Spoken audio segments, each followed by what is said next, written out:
I want you to hit me as hard as you can. When Star Wars became an unprecedented box office phenomenon in 1977, other studios immediately scrambled to make their own sci-fi saga in the hopes of grabbing those same cosmic profits, resulting in a flurry of movies with sleek spaceships and scorching laser blasts. Soon after Luke Skywalker and his colleagues obliterated the Death Star, the ragtag fugitive fleet of Battlestar Galactica drifted onto TV screens and into theaters, in Sensurround, before the ratings couldn't justify the exorbitant cost of the series. Disney journeyed into deep space with The Black Hole, a borderline horror movie that still managed to squeeze in laser gun battles and marketable robots. A decade after their TV show was cancelled, the crew of the USS Enterprise were reunited on the big screen for Star Trek: The Motion Picture. Schlock producer Roger Corman got in on the action with the low-budget Battle Beyond the Stars, a sci-fi remake of Kurosawa's Seven Samurai that featured early effects work from a young James Cameron. Pulp hero Buck Rogers flew onto the big screen, followed by a TV series perhaps best remembered for its tight, shiny uniforms and the Mel Blanc-voiced robot Twiki. There were Star Wars ripoffs from Japan and Italy. Even master spy James Bond took a trip into space to dodge some flashing blue lines in Moonraker.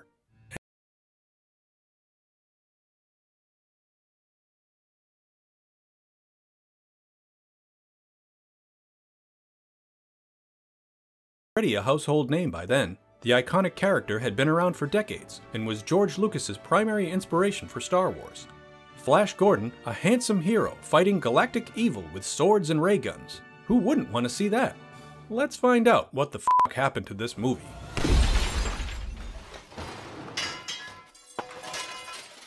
Flash Gordon first appeared on the printed page in the Sunday Comics back in 1934. Conscripted by the syndication company King Features and created and illustrated by Alex Raymond, the character was conceived as a direct competitor to another popular sci-fi comic strip hero, Buck Rogers. A Yale graduate and renowned polo player, Flash Gordon rockets into space with girlfriend Dale Arden and scientist Hans Zarkov to face the looming threat of a planet called Mongo. The intrepid trio lands on the distant world, where they encounter strange allies and alien threats as they battle the dastardly Emperor Ming the Merciless. The character's newspaper popularity quickly launched him onto radio and into the pages of novels. His star-spanning exploits came to life in film serials in the late 1930s, starring Buster Crabbe as the athletic adventurer, and then on a TV series in 1954 with Steve Holland as the hero. Although Flash Gordon would inspire countless other famous characters and stories, aside from his own regular comic strip appearances, he slowly disappeared from the public eye. An imaginative young filmmaker named George Lucas wanted to change that. In the early 1970s, Lucas approached King Features to inquire about adapting the Flash Gordon comics, but the company already had plans for the character with producer Dino De Laurentiis and Italian filmmaker Federico Fellini, who had made such acclaimed movies as La Dolce Vita and 8½. Disappointed but undeterred, Lucas simply decided to craft a space opera of his very own with Star Wars.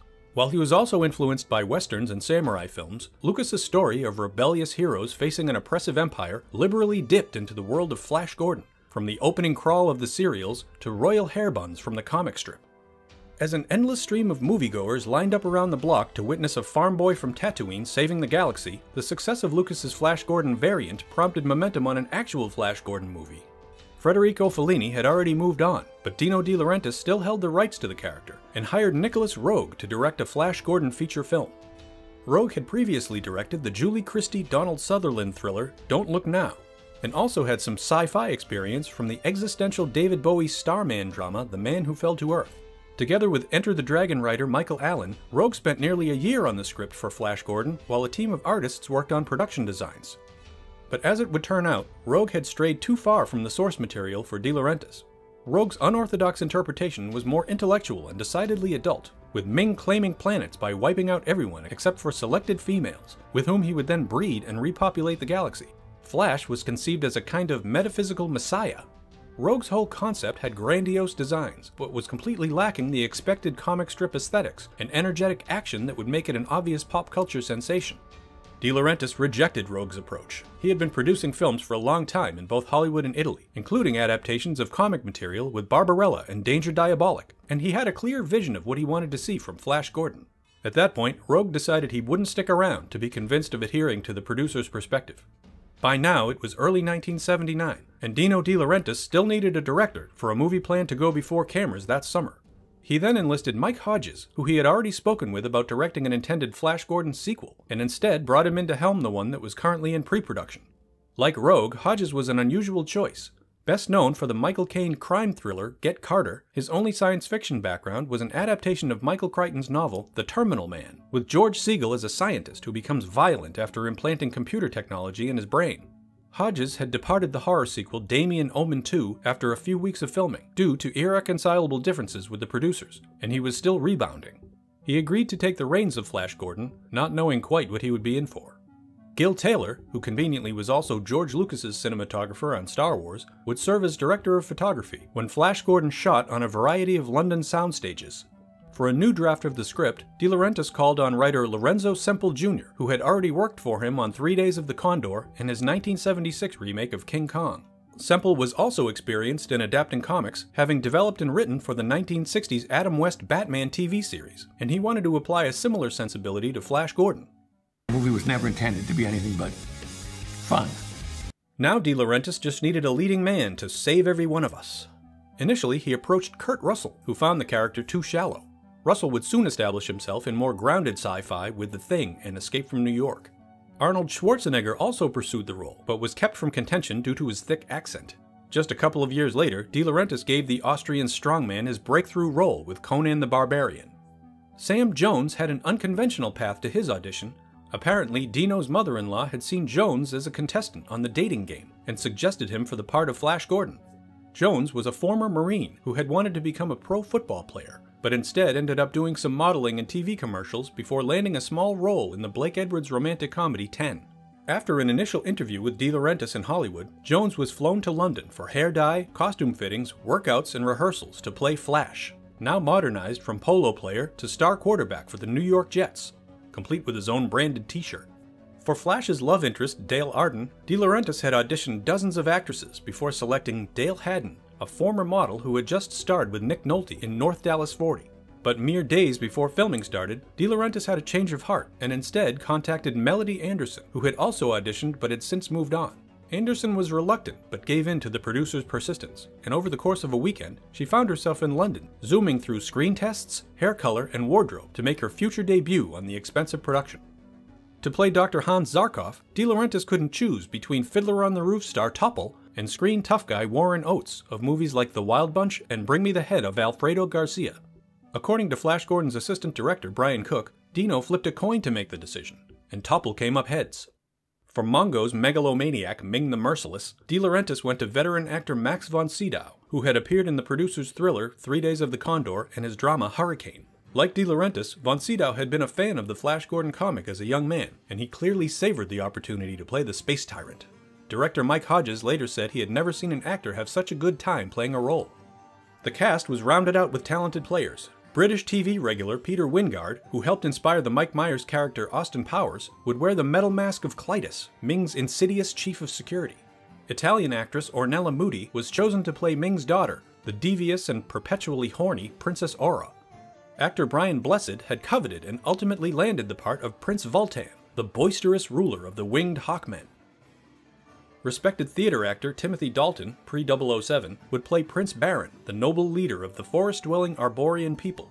Richard O'Brien, the Rocky Horror Picture Show's writer and riffraff, scored the role of Baron's right-hand man, Fico. For the appearance of the film, the person who would have the most control was costume and production designer Danilo Donati, who conceived the movie's ornate Art Deco architecture, dense colors, and elaborate outfits. De Laurentiis revered Donati from his work on Fellini's filmography, and effectively gave him carte blanche to dictate Flash Gordon's overall aesthetic, with a direct line to the construction and wardrobe departments. This presented challenges to the rest of the production.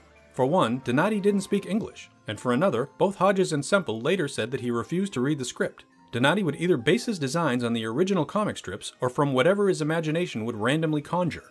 For example, Donati's original mystifying design for Arborea had a 3-lane freeway running through the forest, and De Laurentiis had actually talked with automotive company Fiat about building space cars for it.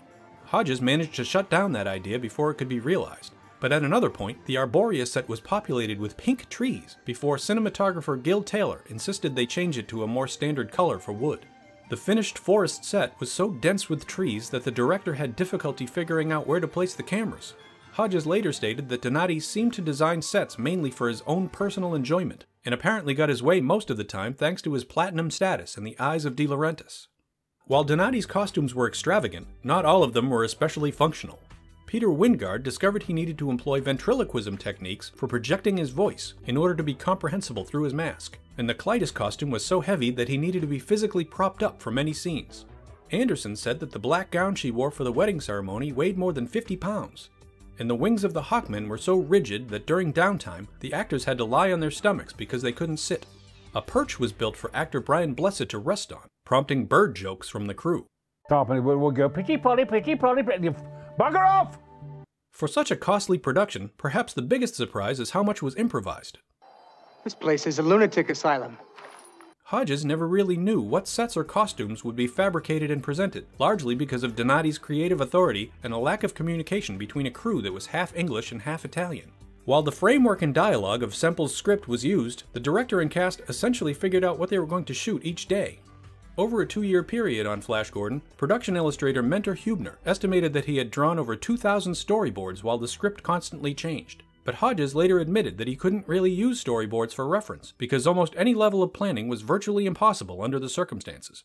The memorable football scuffle in Ming's Grand Hall was a prime example. The scene was originally scripted as a basic brawl between Flash and Ming's guards, but the shape of the space eggs, meant as tribute to Ming, gave Sam Jones a light bulb moment, and a whole new stunt sequence was arranged to take advantage of Flash's sports proficiency. Anderson, seeing her character as the prototypical all-American girl, joined in on the sidelines as Flash's cheerleader. In retrospect, it all makes perfect sense for a character who's a pro quarterback. Jones also later came up with the final celebratory freeze-frame moment after Earth is miraculously saved. The language barriers and general disorganization also led to another scene in which Ming hypnotizes Flash into believing Dale is a man-eating spider creature. Anderson endured hours of makeup to paint her body green, and was given oversized fangs and a heavy headpiece to make her appear monstrous. However, when Hodges arrived on set, he was baffled by what had been done, because it wasn't anything that had been scripted or even discussed. Needless to say, the whole sequence was scrapped. The inflating cost had also necessitated cutting other planned elements, like the Lion Men and the Ice Kingdom of Phrygia from the original comic strips. Flash's duel with Prince Baron in the Hawkman Sky Palace also presented its own logistical challenges. The hydraulic tilting disc was precariously elevated 30 feet in the air. Sam Jones and Timothy Dalton both trained for several weeks to safely but believably wield the bullwhips. The floor spikes were raised and lowered by moving air through pneumatic tubes, which only somewhat reduced the risk to the actors if they accidentally fell on them. The silver paint on the disc also kept wearing off on their skin, requiring additional time to remove it between takes. Some of the footage also needed to be reshot because the makeup department was applying more blood than would be acceptable for a PG rating. Jones said that the sequence took a couple of weeks to shoot and ended up only being around 3 minutes of screen time. Upon arrival to the set to film his death scene, Peter Wyngarde tried to take advantage of the spontaneous filmmaking conditions by suggesting that Clytus live, but Hodges insisted on his impalement. However, Wyngarde later claimed that was the hand of Clytus collecting Ming's ring at the end, and said that De Laurentiis had plans for Clytus in the sequel that never happened, so the character did somehow survive his gruesome demise. While it would now be easily accomplished through CGI, getting the Hawkmen airborne on screen was a complicated process 40 years ago. The actors and stuntmen were held aloft in harnesses, while dozens of wire workers moved the performers and their wings up and down, with massive fans blowing to simulate wind, all during winter months in a giant soundstage with no heat. Glenn Robinson, who had worked on the flying monkeys in The Wizard of Oz, was actually brought in as a consultant on the wings. The spectacular climax, with squadrons of Hawkmen hovering and diving, was achieved through a complex combination of actors, miniatures, hand animation, and numerous layers of optical printing. The movie's sets and sequences were shot against giant blue screens, but during filming, Hodges had no idea what he was eventually going to fill that space with. He knew that he wanted to retain the overall style and rich colors of the Flash Gordon comic strips. The alien environment ultimately seen in the background is the constantly shifting clouds and vibrant skies above Mongo. In post-production, this effect was achieved by injecting inks of various color and weight into a giant tank and recording the motion in high speed as the liquids bled and swirled. In December of 1979, the production broke for the Christmas holiday, but there was yet another predicament. Sam Jones had been engaging in some undesirable behavior, such as making demands on set and getting in fights during off hours. Being reprimanded by De Laurentiis didn't seem to fix the problems. Hodges wrote it off as a blend of naivety and confidence, which he found served the character. But other cast members later described the actor's behavior with terms like emotionally young and prima donna. I wasn't getting paid as a weekly actor. I listened to my representation, who evidently wanted a piece of Dino. They said, no, we're going to just hold up and you're not going to work anymore. Either way, De Laurentiis made the decision to complete the movie without his leading man, and Jones did not return after the holiday. Principal photography had wrapped before the break, but Hodges had to finish nearly 3 months of second unit work, using stand-ins and stunt doubles for the hero. And because Jones was no longer involved for post-production, much of his dialogue needed to be dubbed by another actor.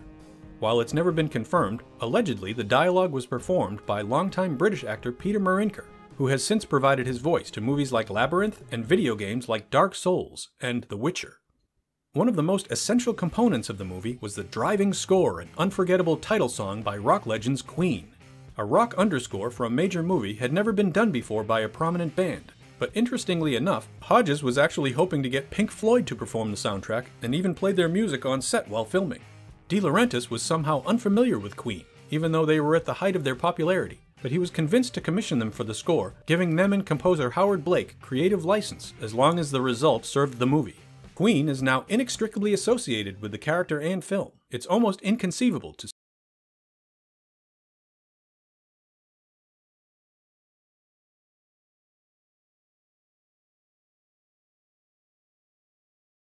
Flash Gordon arrived in theaters on December 5th, 1980. Ticket sales were decent in the UK and Italy, but the movie just didn't connect with audiences in North America, and it finished with only 27 million. The peculiar tone, quaint rockets, and intense colors apparently were too inaccessibly retro for the moviegoers who had recently flocked to see the monochromatic Empire and scrappy rebels of the Star Wars movies.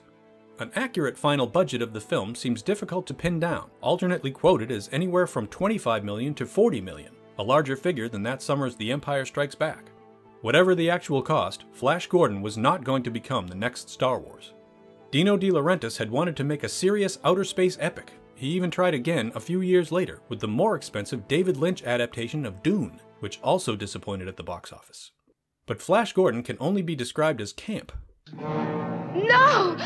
Not the ballworms! Even though the actors were directed to play it straight, the tongue-in-cheek spirit manifested naturally.